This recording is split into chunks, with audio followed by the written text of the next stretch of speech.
নমস্কার, ঘুমপাড়ানি মাসি চ্যানেলে সবাইকে স্বাগত। আজ শোনাব দুই ভাইয়ের গল্প। দারিদ্র তাদের নিত্যসঙ্গী, প্রতিদিন ঠিকমতো খেতেও পায় না। এই গল্পে আমরা শুনব সামান্য সুখাদ্য খাবার আশা করে কিভাবে তারা আশাহত হয়েছিল। আজকের গল্প বিভূতিভূষণ বন্দ্যোপাধ্যায়ের লেখা তাল নবমী। ঝমঝম বর্ষা, ভাদ্র মাসের দিন। আজ দিন 15 ধরে বর্ষা নেমেছে। তার আর বিরামও নেই, বিশ্রামও নেই।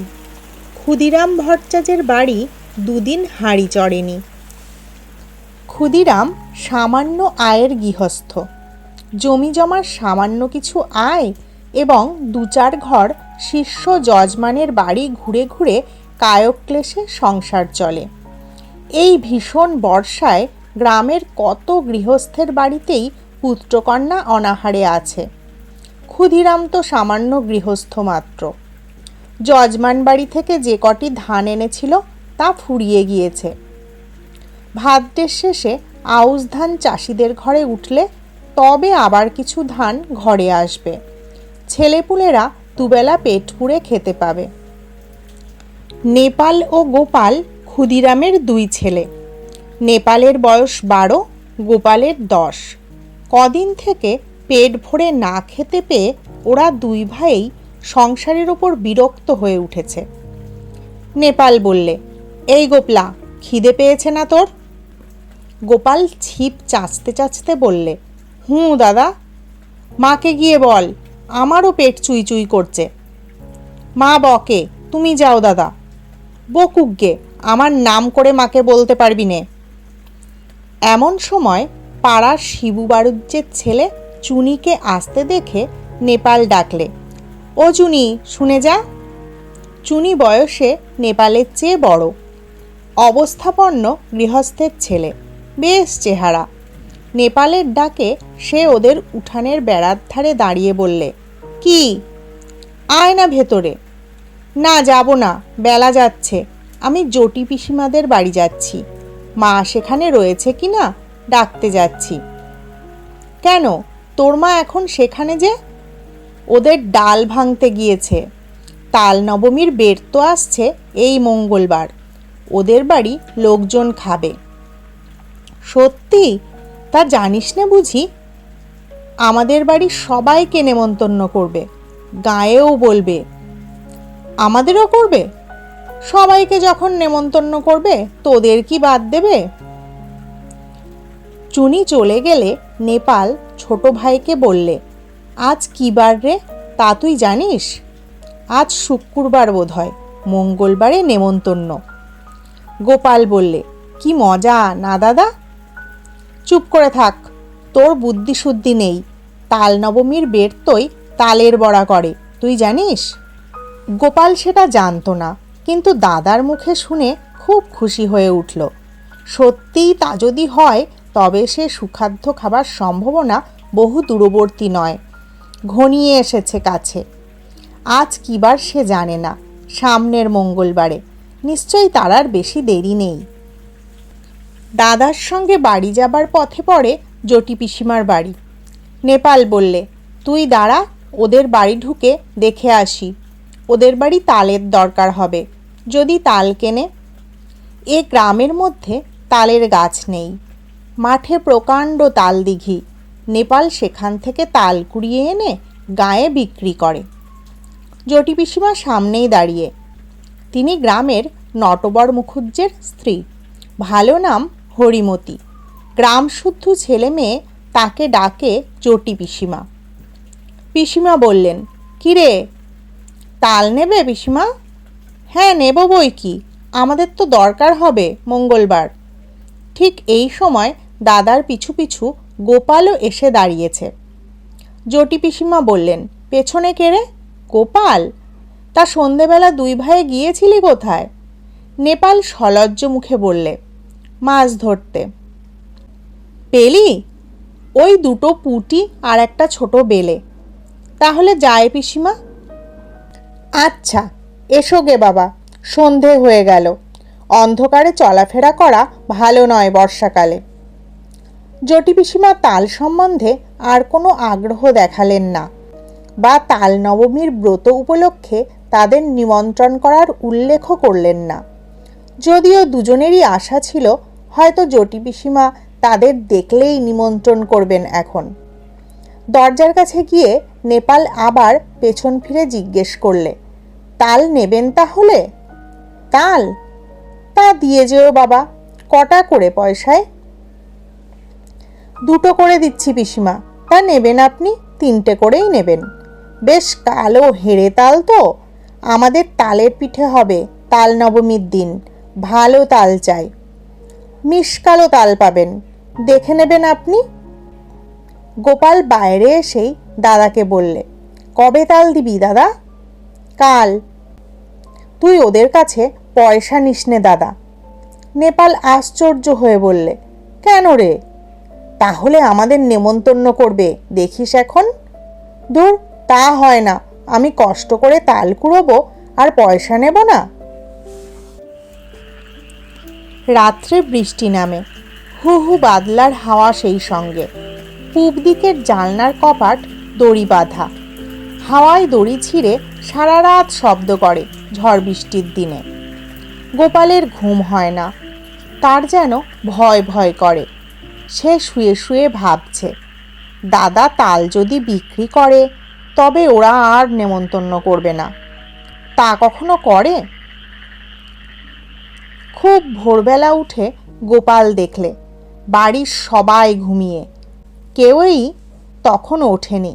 রাত্রের বৃষ্টি থেমে গিয়েছে, সামান্য একটু টিপটিপ বৃষ্টি পড়ছে। গোপাল এক ছুটে চলে গেল গ্রামের পাশে সেই তালদিঘির ধারে। মাঠে 1 হাঁটু জল আর কাদা। গ্রামের উত্তরপাড়ার গণেশ কাওড়া লাঙল ঘাড়ে এই এত সকালে মাঠে যাচ্ছে। ওকে দেখে বললে, কি খোকা ঠাকুর, যাচ্ছ কনে এত ভোরে? তাল কুড়োতে দিঘির পাড়ে। বড্ড সাপের ভয় খোকা ঠাকুর, বর্ষাকালে ওখানে যেও না একা একা। গোপাল ভয়ে ভয়ে দিঘির তাল পুকুরের তালের বনে ঢুকে তাল খুঁজতে লাগলো। বড় আর কালো কুচকুচে একটা মাত্র তাল প্রায় জলের ধারে পড়ে। সেটা কুড়িয়ে নিয়ে আসবার পথে আরও গোটা 3 ছোট তাল পাওয়া গেল। ছেলে মানুষ, এত তাল বয়ে আনার সাধ্য নেই। 2টি মাত্র তাল নিয়ে সোজা একেবারে জটি পিসিমার বাড়ি হাজির। জটি পিসিমা সবেমাত্র সদর দোর খুলে দোরগোড়ায় জলের ধারা দিচ্ছেন। ওকে এত সকালে দেখে অবাক হয়ে বললেন, কিরে খোকা? গোপাল একগাল হেসে বললে, তোমার জন্য তাল এনেছি পিসিমা। জটি পিসিমা আর কিছু না বলে তাল 2টো হাতে করে নিয়ে বাড়ির ভেতরে চলে গেলেন। গোপাল একবার ভাবলে তাল নবমী কবে জিজ্ঞেস করে, কিন্তু সাহসে কুলোয় না তার। সারাদিন গোপালের মন খেলাধুলোর ফাঁকে কেবলই অন্যমনস্ক হয়ে পড়ে। ঘন বর্ষার দুপুরে মুখ উঁচু করে দেখে নারকেল গাছের মাথা থেকে পাতা বেয়ে জল ঝরে পড়ছে। বাঁশঝাড় নুয়ে নুয়ে পড়ছে বাদলার হাওয়ায়। বকুলতলার ডোবায় কটকটে ব্যাঙের দল থেকে থেকে ডাকছে। গোপাল জিজ্ঞেস করলে, ব্যাঙগুলো আজকাল তেমন ডাকে না কেন মা? গোপালের মা বলেন, নতুন জলে ডাকে, এখন পুরনো জলে অত আমোদ নেই ওদের। আজ কি বার মা? সোমবার। কেন রে, বারের খোঁজে তোর কি দরকার? মঙ্গলবারে তাল নবমী না মা? তা হয়তো হবে, কি জানি বাপু।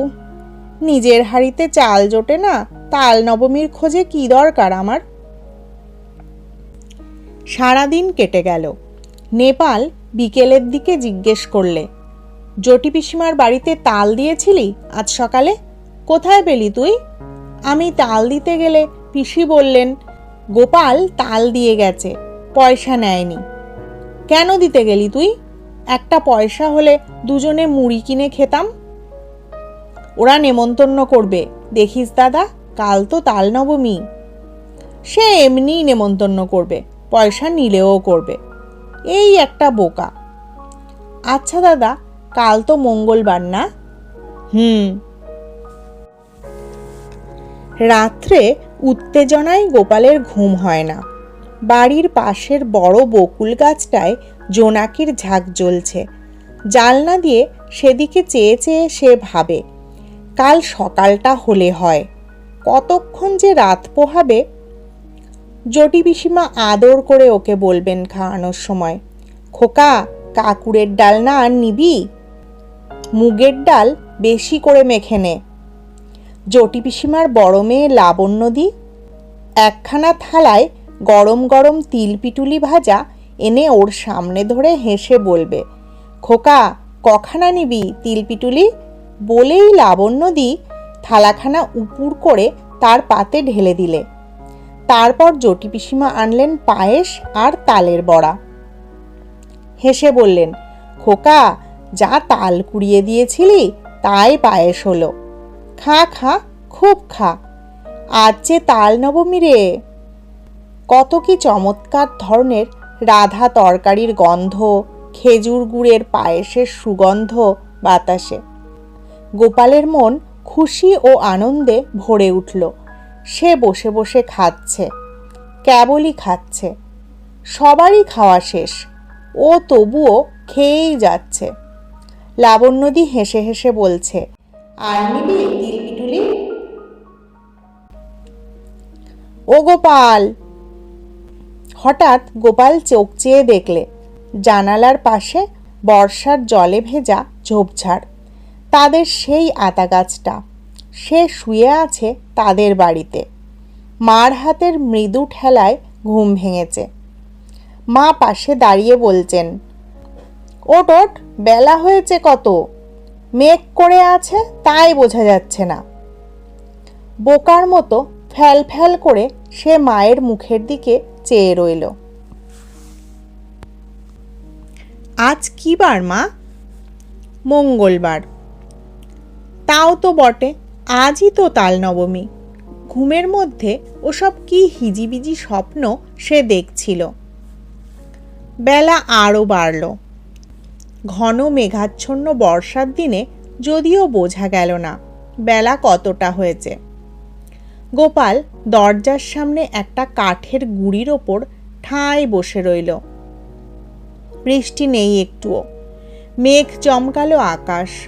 বাদলের সজল হাওয়ায় গা শিরশির করে। গোপাল আশায় আশায় বসে রইল বটে, কিন্তু কই, পিসিমাদের বাড়ি থেকে কেউ তো নেমন্তন্ন করতে এলো না। অনেক বেলায় তাদের পাড়ার জগবন্ধু চক্রবর্তী তার ছেলে মেয়ে নিয়ে সামনের পথ দিয়ে কোথায় যেন চলেছেন। তাদের পেছনে রাখাল রায় ও তার ছেলে শানু, তার পেছনে কালীবর বাড়ুজ্যের বড় ছেলে পাঁচু, আর ওপাড়ার হরেন।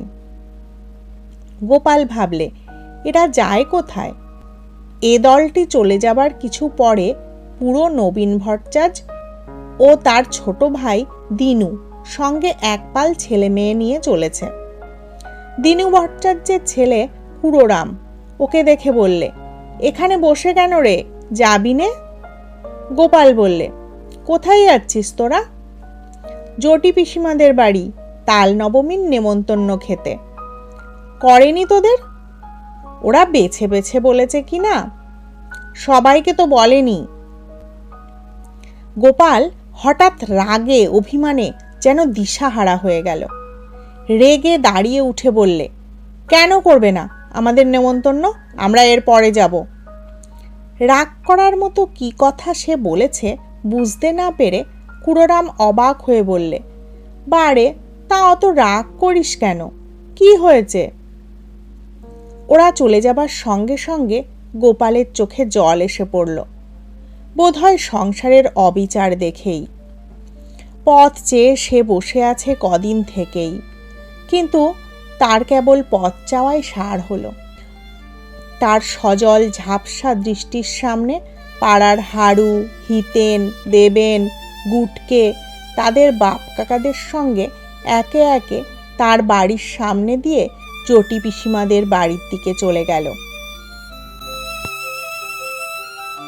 আজকের গল্প এখানেই শেষ হলো। নেপাল ও গোপাল দুইজনই তাল নবমীর ব্রতের নিমন্ত্রণ আশা করেছিল, কিন্তু নিমন্ত্রণ তারা পায়নি। সমাজের এই অবিচার দেখে গোপাল স্তব্ধ হয়ে গিয়েছিল। অভিমানে তার চোখ জলে ভরে গিয়েছিল। ধন্যবাদ সকলকে। সবাই ভালো থাকবেন, সুস্থ থাকবেন, আর ভালো লাগলে একটি লাইক করে দেবার আবদার রইল।